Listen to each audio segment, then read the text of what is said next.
Thank you, Damon. I'm going to share my screen here.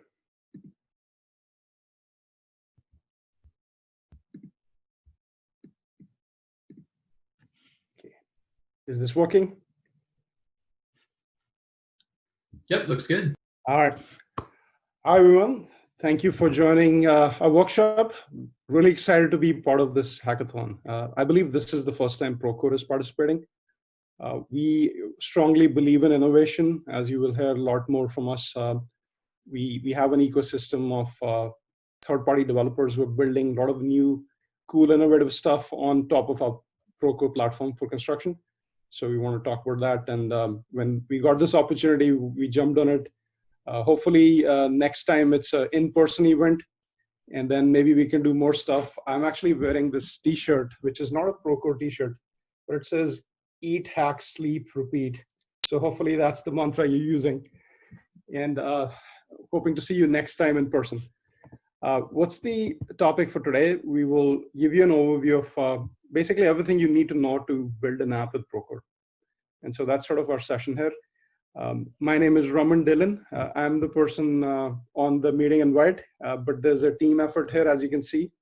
I lead the dev relations effort here, and the rest of the folks are really the ones you want to hear from. In terms of the agenda, I'll give you a quick overview of what Procore is. I assume a lot of people know us, and I'll still give you like the high-level pitch here. And really what you want to get to is how do you create an app in Procore? And I put a 15-minute timer there. No pressure on Adam and Megan who are going to do this, but we want to show you how easy it is to build on Procore. We will also give you an overview of our documentation portal, and we have Jim who's going to talk through that. We'll give you some best practices, some examples, some gotchas that some of the other developers who built on a platform before have run into. And we have the API support team represented by Nick and Will, and they'll cover a lot of that. We will have a little bit of a heads up on API integration experience. We want to hear from you. If you build with us, how did that experience go? So we'll have folks talk about that. And then in the end, depending on how much time we have and you want to take, we will open up for questions. So with that, we will begin. So what is Procore all about? It's about connecting everyone in construction on a global platform. So we have three primary stakeholders that we cater for. We have owners who want to build buildings, and they contract with general contractors, and general contractors obviously use specialty contractors or subcontractors. So this entire life cycle of construction is managed through Procore, through Procore software. We have a very elaborate set of products and tools that allow you to manage everything in construction. The other things that are worth noting, we have a Procore platform, which is the foundation of everything else that is built upon it. And that's where our team kind of plays an important role. We have Procore Analytics, which gives analytics, obviously, for construction. And then we have the app marketplace, which is sort of the innovation platform for our overall Procore platform. And that's where a lot of the partners and developers come in. And that's why we want to talk to you and hear from you. If you have new ideas here, maybe you want to build a new app which goes on a marketplace. A little bit of expansion of the product suite. So there are, as I said, we manage the entire lifecycle of construction. So that begins with pre-construction, where people are preparing a bid, putting all the documentation together. So pre-qual and bid management are the tools in the pre-construction category that we have. Our core business has been project management, which is where a lot of the general contractors use us, and they manage the schedule, they manage the day-to-day operations of the project, like sending RFIs, submittals, and so on, through our project management tools. We do have quality and safety, we have design coordination, BIM, and so on. We've also added things like resource management, so field productivity, timesheets and stuff. And then financial management gives you a bunch of tools for managing the entire budget of the project, and also integrate with other third-party ERP solutions and so on. So that's sort of the product suite. And all of these things are exposed through our APIs. So third-party developers can build on top of the platform. Obviously, we're not going to build everything or every feature or product there could be in construction.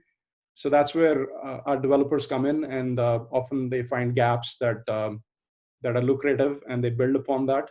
And we've had quite a few successful companies who have built their entire businesses on Procore. In terms of what does the platform offer, so API is obviously the natural thing that comes to mind, and we have a pretty elaborate footprint of APIs. You can do all sorts of things, insert data into Procore or fetch data out, and so many use cases, and you will see some of that today.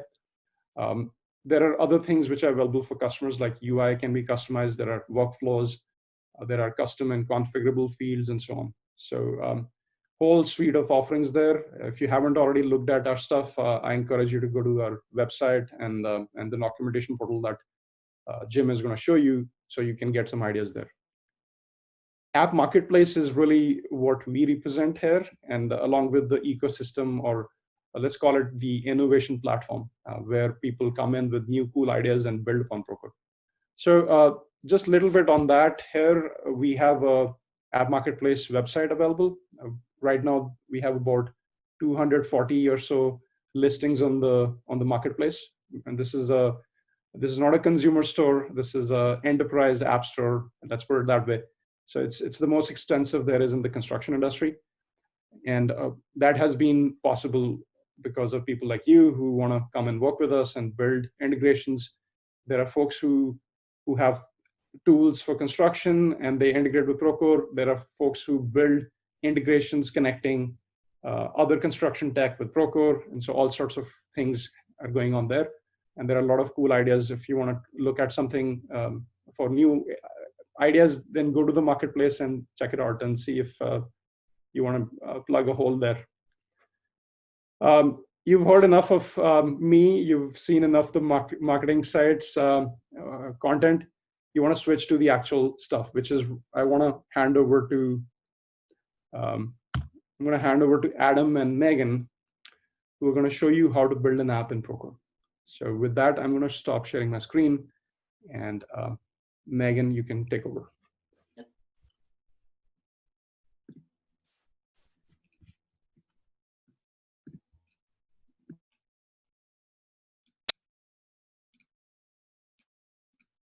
Okay.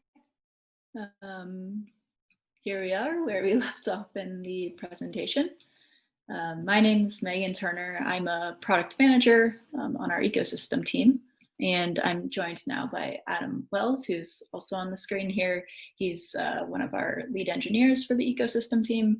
And as Raman mentioned, we're going to do a live demo today and walk you through how easy it is to build an app on Procore.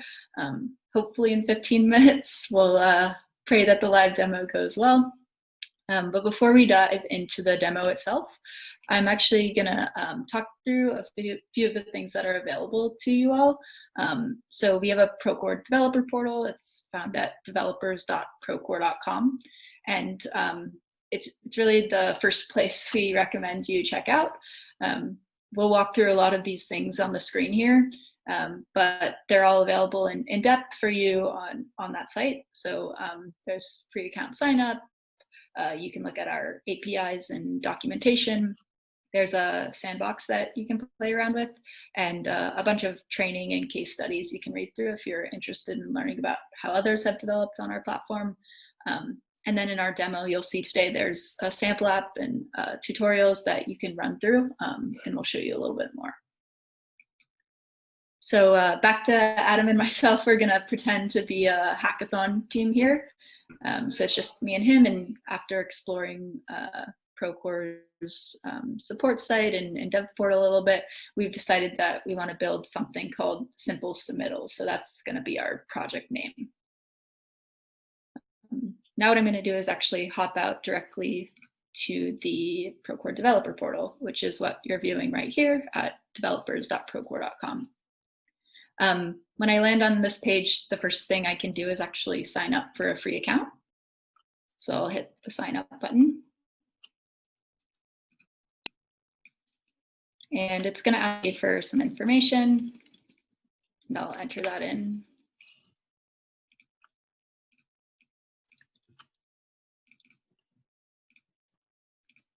For my company name, I'm just going to put our project name, Simple Submittals. You can feel free to enter whatever you'd like here.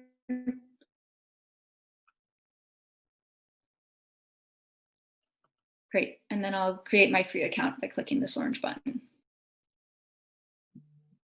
So now I'm notified that there's an email that's been sent to me. So I'm going to hop back into my email, refresh, and I see this email here that confirms I'm setting up my developer account. So when I hit the verify email button, I'll go and accept terms and conditions. I can read through them here. But simple as that, I'm now into the Procore developer portal. As I mentioned, Adam and I are interested in building a simple submittals app. So the first thing I'll do is actually create this new app. Here I'm going to name my app AEC-Simple Submittals. We recommend that you guys put AEC or Hackathon within the app name so that we can track like how to support you best. But then I'll hit create. Great. So as I hit create, I can see that I'm brought to a page with a bunch more information, things that are available to me to start building my app. There's some app settings up here. Looks like this is where I'll start diving into developing an app. You can notice a sandbox account, some credentials and marketplace listing information, and a manage collaborators section, which is what I was looking for because Adam and I are working on a team and I want to make sure he has access to this just as I do. So I'll add his email in here, give him some permissions, and shoot him off an invitation. Great. So the next thing that I'm interested in doing is actually checking out our sandbox. I can go and play around with some seed data that's available to me. So I'm gonna quickly create a new tab here. Oops, apologize.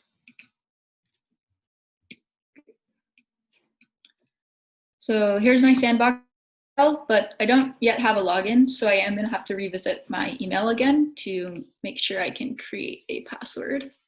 And here it is. That's my sandbox invite. I can go ahead and create a password for my sandbox. And then log in.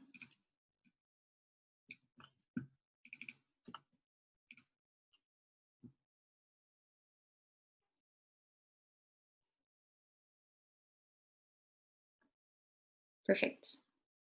So here is a sandbox environment for a Procore account. You can see there's a bunch of tools and different data within these tools. There's a few projects I can look into. But again, the first thing I'm going to do is actually add Adam because I want him to have access to as much as I do in order to understand how we can best build our product. So I'll add him as a user.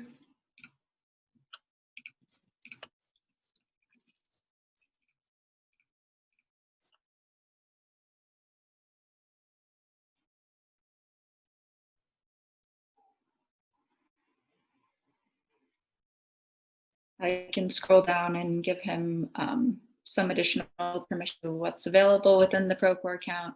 I want him to have a bunch of Procore permissions, and I'll add him to all the projects that are available and then shoot off that invitation.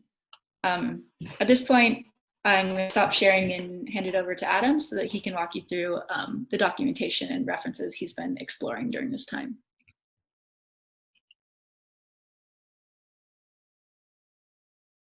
Unmute myself here. All right, there we go.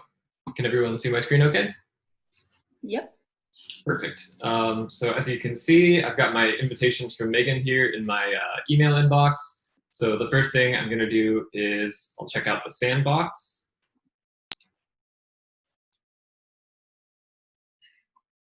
And I've already created my logins ahead of time.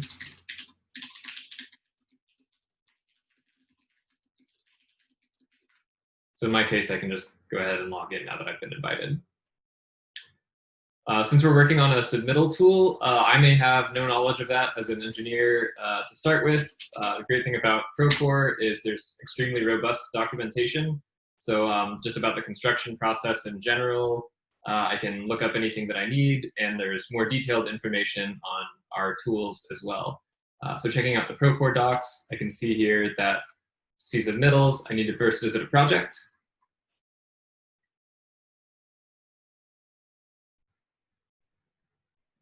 And then in my company tools here, I have this submittals tool. And since we're on a sandbox, I can see that I have some seed data here. So this is kind of what I'll be dealing with once I want to begin making API requests. Let me jump over and accept my other invitation. So this is my invitation to work on the app and dev portal. Go ahead and open that same one, accept. And now I have all the same access as Megan on this developer app. So at this point, what I'm going to do is actually check out our API reference and make sure that I'm able to actually do what I want with submittals. So I can see, looks like there's a submittal resource here. And in our case, let's say I want to do a get, just list submittals for a project like I was just seeing. You can see that I have one of those, and maybe a create, and it looks like there's an endpoint for that as well. So now that I know that it's possible to do what I need, I can come back to the app. At this point, it looks like what I'm going to need to do is create a manifest. So let's check the docs. And if I look at, let's see, looking for building an app here, creating a new app, it looks like was already handled by Megan. Let me check out creating an app manifest. And there's some documentation here about what these should look like.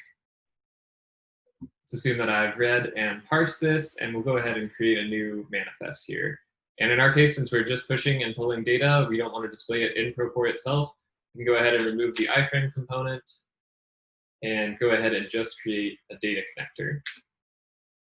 In this case, if I need more information about this, there's a link to the docs right here, but let's assume that I've read that and I know that I want an off-code grant type. So at this point, my manifest looks good. It's all validated. I'm going to go ahead and create it. So I can see that now sandbox credentials have been generated for me because I required OAuth creds. So let's go ahead now and see what we have in terms of tools to work with.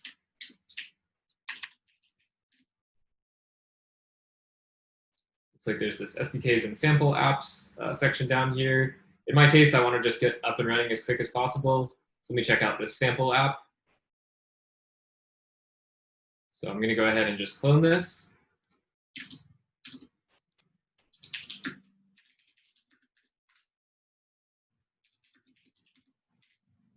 And it looks like there's a couple setup steps.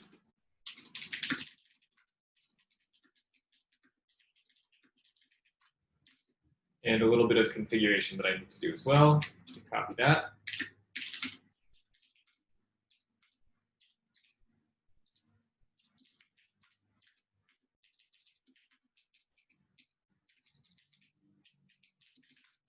Cool. Since I'm looking up to my sandbox, these client ID and secret are going to correspond to those. So I'll jump back to my app here and copy and paste those in. Looks like my redirect URI is provided, so I'm going to need to update that on my OAuth app as well. This is assuming I'm going to be running on port 3000. For the remaining two, I need my OAuth URL and base URL. Since we're running against Sandbox, I'm going to go ahead and check the docs one more time. And we have this Sandbox environment section that provides these for me. So I'm going to go ahead and copy these. We actually saw that this was where we logged in as well. So our base URL is sandbox.procore.com. And our OAuth is loginsandbox.procore.com. So with those, I should be able to now run my server.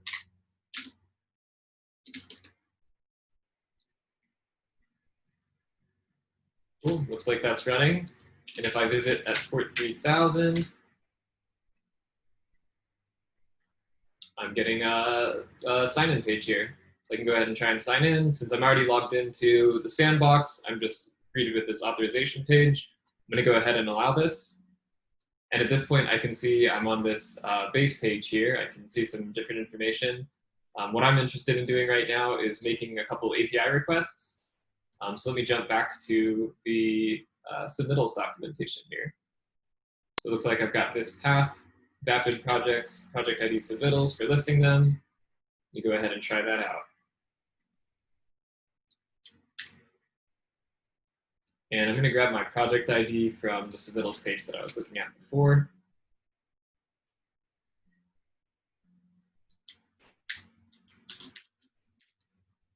If I go ahead and run that GET request, I can see that seed submittal that I was seeing in the submittals tool here. So next I want to try and create one. Let me check out the docs for creating a submittal. Looks like it's a post to that same path to create one on this project. Let me paste that back in here. Switch that to a post. And looking at the documentation, looks like there's only one required field in the body. And I've actually prepared a JSON body that matches that shape. I'll go ahead and paste that in here. Only required field is this number under submittal. So let me go ahead and post that. And it looks like that worked. It's created the new resource and returned it. And if I jump back to our submittals page here and refresh,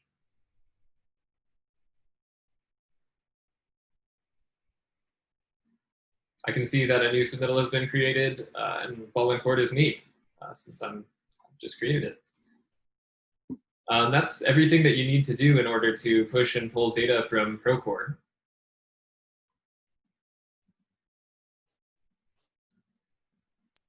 Great, thanks, Adam. That went really smoothly. Yeah, so that concludes our demo. There's a lot of documentation in our developer portal. If you did want to work with production Procore accounts, we demoed a lot in the sandbox, and that's all accessible to you. But if you are interested in pushing out apps into our app marketplace, there's a lot more documentation on how to do so in our developer portal. We're going to turn it over to Jim now. I'll take over sharing screen again, and our teammates will tell us when to switch slides.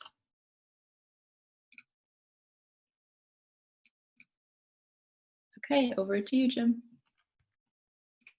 Very good. Thank you, Megan. I'm Jim Johnson. I'm the technical writer for the platform at Procore here. And I just wanted to give you a little overview of the documentation landscape. You saw Adam kind of dig into a few pieces there and give us a glimpse of things, but I'll take a minute or two here to kind of give you the overall picture of the documentation that we have available for you to use. Basically broken into three segments. We have documentation available specific to the API on our developer portal. It's broken into a set of API reference pages, as well as a section for guides and tutorials. Secondly, we have our overall Procore support site, which provides user guides and product documentation for end users, FAQs, release notes, etc. That's available at support.procore.com. And finally, we have additional training resources in the form of online video training courses, and that's available at learn.procore.com. And what I thought I'd do is maybe take a second, share my screen, and kind of go to each of those assets and give you a view of what they look like.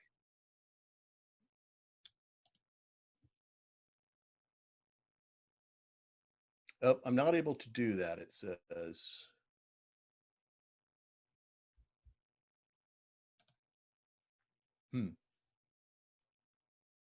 Yeah, I think you don't have the presenter, right? So Okay. Maybe we can open stuff for you.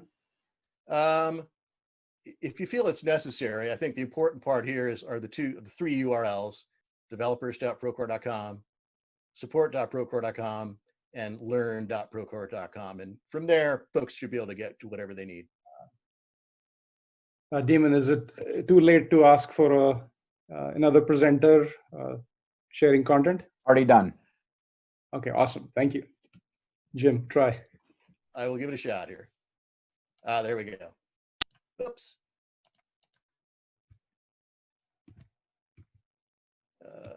That works? Yep, we can see it. Hang on a second. Sorry about that. I shared the wrong screen.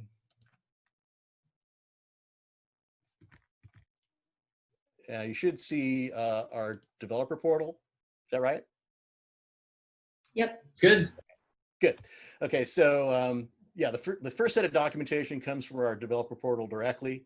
And as I indicated, it's divided into two sections. So if you're interested in seeing the reference pages for the endpoints, you go into the reference section. And it brings up our library of reference docs. Eventually. There we go. So all the publicly available endpoints are documented here. We have over 600 endpoints and growing. As new resources come online or resources are updated, documentation is updated accordingly. Very handy. It's searchable here in the upper right-hand corner. So this is really the area of the documentation that you'll be spending a lot of your time in investigating how the various endpoints are used. Second to that, we have our docs section, which is mainly a library of guides and tutorials that get you up and running with the Procore API. As Adam showed, there's a section about building applications that walks you through step-by-step how to go through the process. There's another important section on OAuth 2 authentication and how we handle that and tips for implementing that on your side. There's also a section for API essentials, basic stuff about rate limiting and pagination and items like that. And then down below, we have a whole section of guides and tutorials that are sort of more use-cased or role-based guides for working with specific tools or tool sets within Procore. So that's the documentation you'd see on the developer portal. I'll go ahead and turn to the Procore support site now. And this is basically our online user guide for the Procore product in general. So it's full of user guides for individual tools. There's FAQs, release notes, etc. It's searchable. It's also browsable, depending on whether you're working with the project tool or a company tool. So the support site's a great place to go to gain a general knowledge of how Procore works. And as Adam showed, the SEO on this is really, really good. So even if you're doing organic searches in Google, 9 times out of 10, you're gonna come up with some Procore content going that route as well. And then finally, I'd like to show our learn.procore.com system. And this is our learning management platform where we've got, gosh, probably over 150 or so online courses that are free to access, divided into a number of categories. We do have a small category for the API. We intend to grow that out over the coming months. But overall, just a great resource to tie into. And as I said, it's free to access. There's role-based training as well as industry information, etc. So I think that was it for me. I just wanted to give everyone an overall view of our documentation and how to access it. Back to you guys. Great. I'll take over screen sharing again, but we're going to turn it over now to Will and Nick, who are part of our API and technical services team. Will, you want to introduce yourself first? I guess I'll go first if I'm already speaking. Hi, my name is Nick Morrill. I'm a senior technical services engineer on our technical services team, and I started at Procore about 3.5 years ago running our API support team, who, if you end up doing much development with Procore APIs, you'll, I'm sure, interact with our API support team, so you'll probably run into me over there as well, or someone else on our team. But hello, my name is Nick. Great, thanks, Nick. And I'm Will. I manage our technical services team. I've been at Procore a little over 4 years, and I've been lucky enough to grow my career here at Procore. I'm fortunate enough also to lead the technical services team. We are really the main technical resources in the CS department or the customer service department at Procore, covering anything from integration consulting to integration development. We also manage most all the technical support for all developers on the Procore platform. It's just a really fun team to be on. So excited to be here sharing with you guys today. So I think, as previously mentioned, we wanted to cover some general best practices, maybe some gotchas that may not be obvious when working with the Procore API. I'm going to try to not go too into the weeds on any of this, and I'm not going to be like going to specific like docs and whatnot, but I will be pointing you in the right direction of where to find some of the docs related to all of these things. But I just wanted to kind of go over a few things that are hopefully helpful and may not be obvious to you immediately from the docs when working with our API. So I'm just going to launch into it.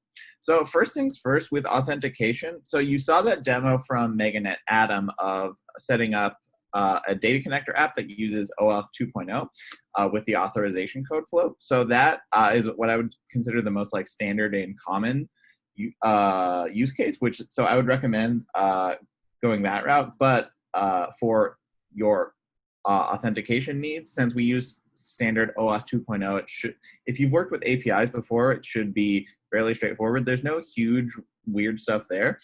But there's another thing that you may come across when looking through the docs in terms of like the client credentials flow with OAuth. So that's using service accounts. So service accounts aren't managed in the developer portal.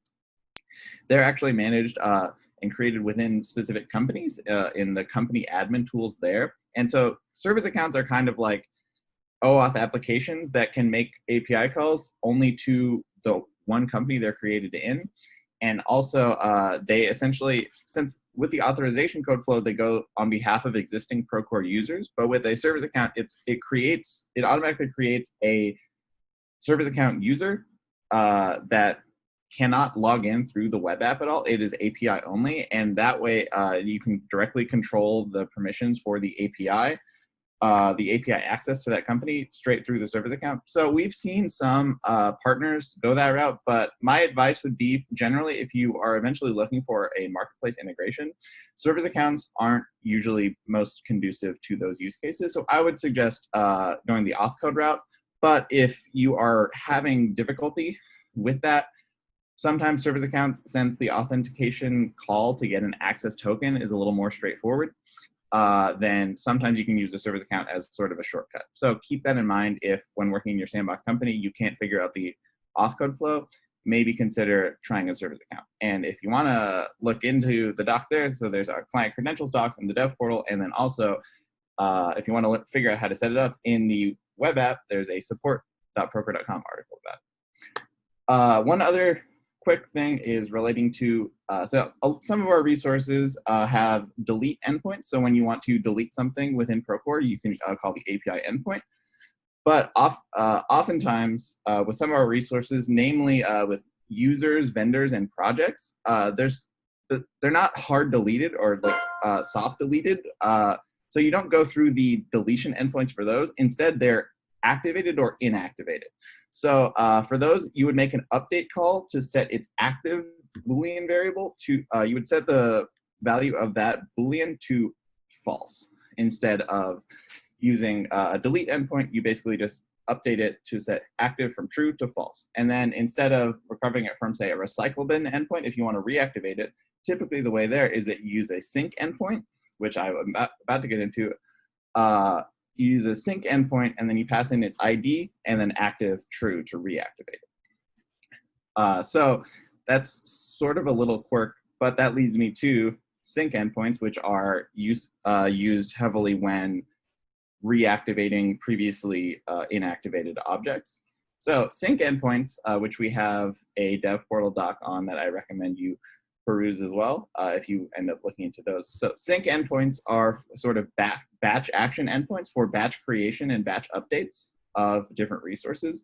So commonly it's, project, users, vendors are three that come to mind that have sync endpoints. So that is essentially a way where if you want to do sync a large amount of data at once, especially if you have origin ID values set up on those, which an origin ID values essentially allow you to link, it's like an external ID reference so that you can use the sync endpoint with, say, ID from like Sage or another ERP system, and you can assign its ID variable from your other system to the Procore object, and then use the sync endpoint to and only have to pass in the external ID to identify within each object in your array of objects to create or update. You would only need to pass in the external ID, origin ID that you've assigned to each object to update those within Procore.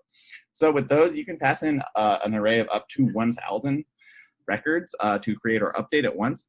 But what, in my experience there, the best practice is to keep the batches probably under 500, since occasionally it will time out if there's tons and tons of records. And so I usually do batches of like 250 or 300 instead of 1,000, just because oftentimes it will time out after 1,000. So, but sync endpoints, there we have a sync actions tutorial on the dev portal that I recommend you check out. And then one other little thing to consider is in terms of rate limiting. So our default rate limit is 3,600 requests per hour. And that is regardless of what type of request it is. So we don't weight different gets or posts or patches or different types of calls differently right now, although that may change in the future. But essentially, you'll have 3,600 calls an hour that averages out to about 1 call per second. And that's just by default. If at any point in your Procore development journey, you need an increased rate limit because you have found that your use case is requiring you to, even if you have done your best to optimize it, if you find yourself hitting the hourly rate limit often, then you can reach out to our API support team and we can discuss rate limit increase. But one thing to if requests are taking a while, like index requests, since some endpoints can return up to 10,000 records at once from a list endpoint, and if that project does have 10,000 records, then sometimes that call might take a while. What you can do to reduce the burden there, or the amount of time it's taking, is just pagination. It's pretty classical page and per page query parameters that you pass into each different endpoint. So I recommend using pagination if your calls are taking a while. Should be fairly straightforward.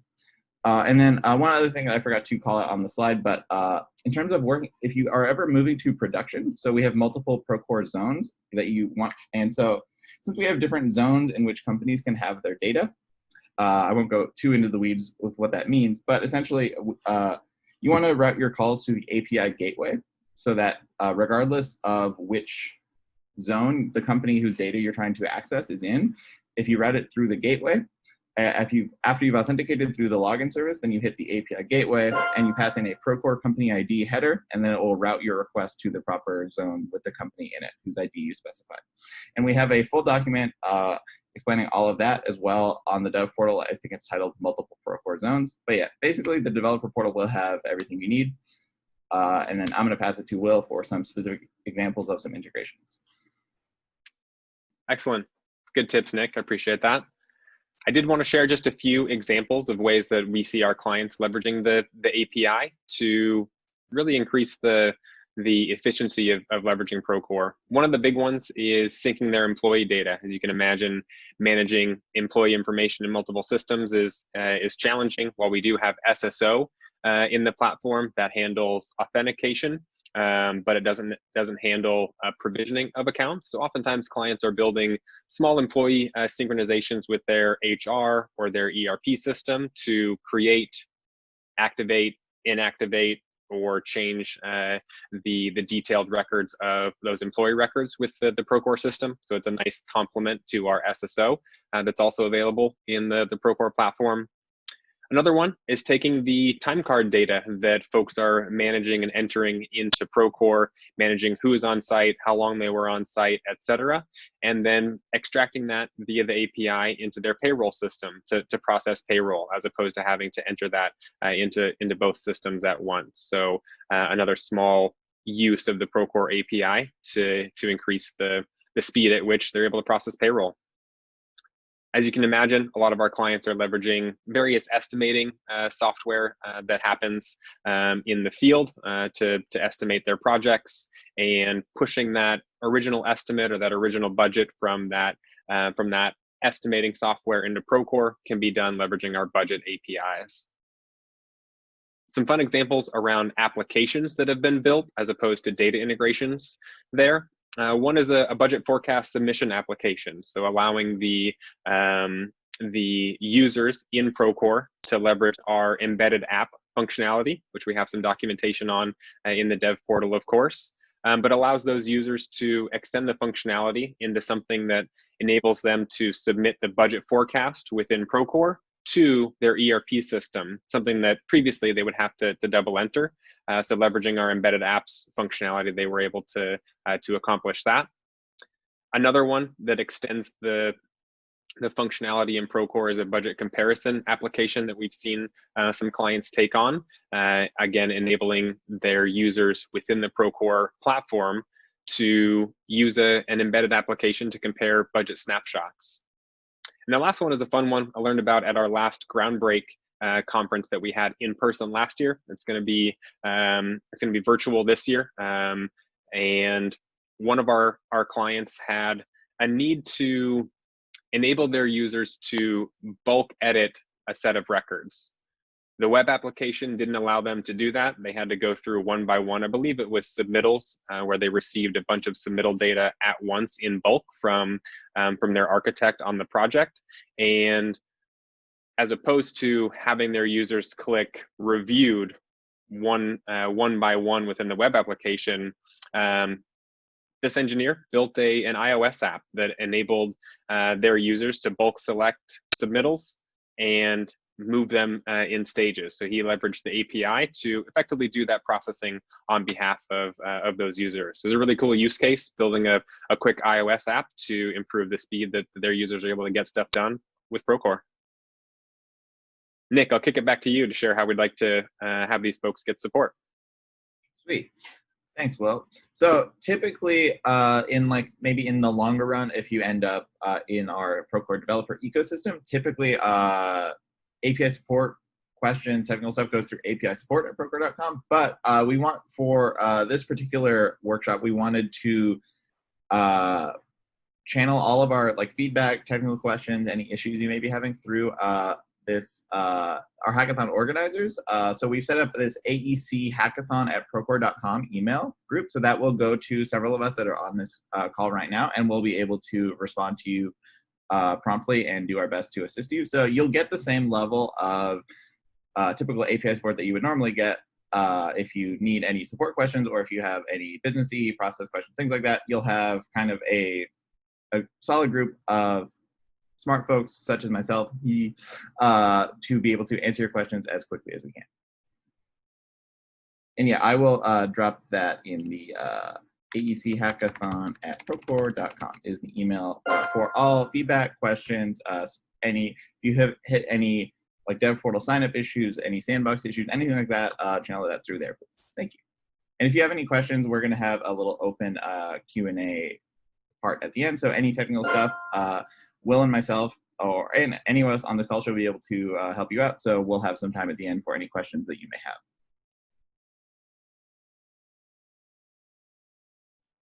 Great, thank you so much, Nick and Will.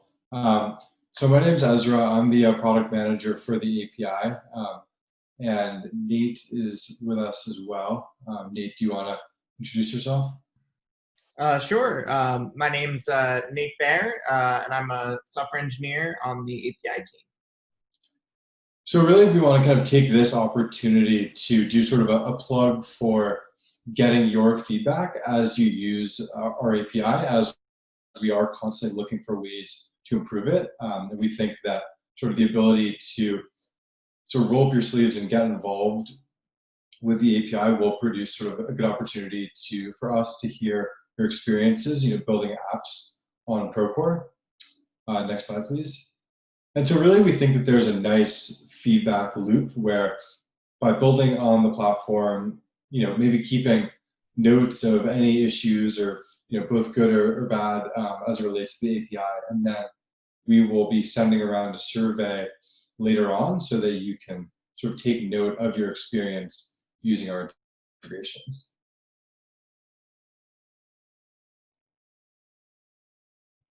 Need anything to add there? Nope. But if anyone has API related questions, they can feel free to reach out to me about those. Thank you. Thank you, Ezra and Nate. We will open up for questions at this point.